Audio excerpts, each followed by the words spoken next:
All right, real quick, if you're a fitness person or somebody who doesn't deadlift and you're not trying to deadlift the house, this video is not for you. I'll give you a couple seconds to walk away. All right, so if you're trying to lift the house on the deadlift, I have some controversial thoughts on my dumbbell row. And every time I ask somebody about the row, it drives me insane. And I always hear people say, you're not trying to start a lawnmower. And I'm always thinking, actually, that's exactly what I'm trying to do. So if you think about your deadlift and you think about you want to pull against the bar as hard as you can, there's really only two options: slow and gradual to your max force, or fast and explosive to the fast. Which one is going to yield the most force in the long run? Even if you can't do it right now, it's without a doubt fast and explosive. The problem is it doesn't fit everyone, because if you're at a lower level or you're just starting, that's bad advice, because you're not going to have the structural integrity, specifically with the back, to be able to pull fast and hard as you can without losing posture or having something just completely given out. So one way to expose yourself to that type of force often on the dumbbell row, I'm not going to try to stay perfectly flat. I'm going to make it a full body exercise. It's going to predominantly train my back, but I'm going to use everything I can to get as much force as possible. One thing you'll see is I like to let my shoulder fall. It ensures, you'll see, I'll even pick the dumbbell up to check it. I want to feel it hanging on my muscles. I want my lats extended and relaxed. And then I'm going to use, from the ground up, I'm going to transfer that all the way up, and I'll finish with a row. But what I'm doing is letting that weight create inertia on the way back down, and it's going to yank to a level that I can handle, because you'll see I'll pull it right back up. But those exposures on the dumbbell row are key to allowing you to transfer that to the deadlift. Because if I can't handle my own effort on the deadlift bar, I've got to find some way to train it.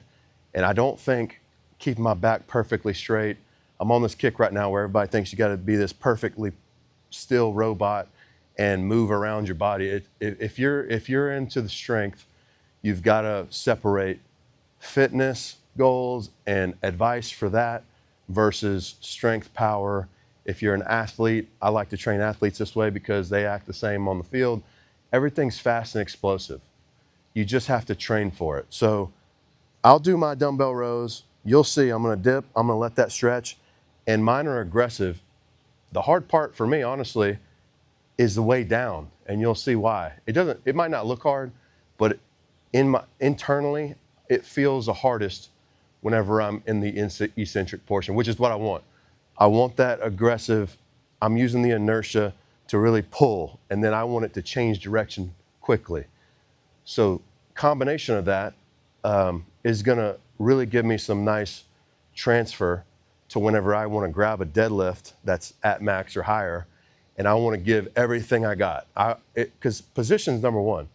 So if when you pull and give everything you got, it pulls you out of position, then you're done. So you don't have a choice.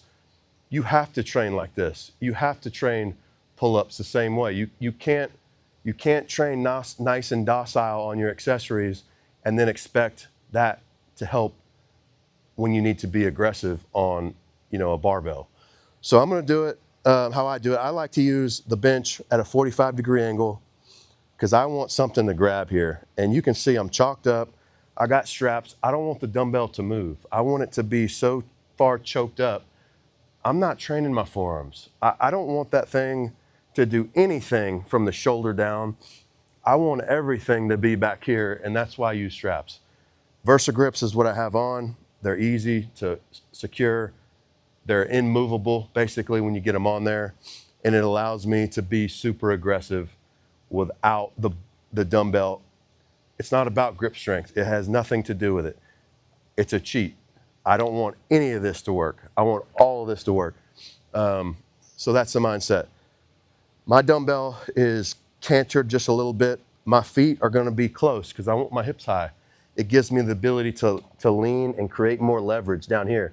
I'm gonna start like this and I'm gonna finish like this. Maybe not this high, but you're gonna see my upper body is gonna tilt. And again, I want that because I'm the longest here and I'm the shortest up here. So I'll just do a rep and see what it looks like. I check the dumbbell.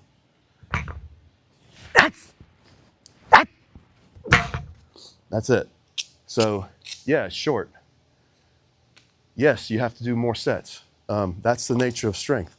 You're not going to both be efficient with time and do more sets per reps per set and build strength. You have to spend time on the lower reps per sets, and you have to spend the time dedicating it to exercises that you might not love or think you need to. One common thing I see is people say, well, I don't have a lot of big dumbbells. You don't need a lot of big dumbbells. You just need one of these. You can get a pair of these on Amazon for 40 bucks, load them up with 25s. This holds 220 pounds easily. So if you're, again, trying to lift the house on the deadlift, the dumbbell row is so underrated. You've got to put it in. You've got to give it some more aggression. Let me know if this helps you out in your training. I'd love to hear from it, but give it a try. And the soreness you're going to feel is unmatched. So try it out.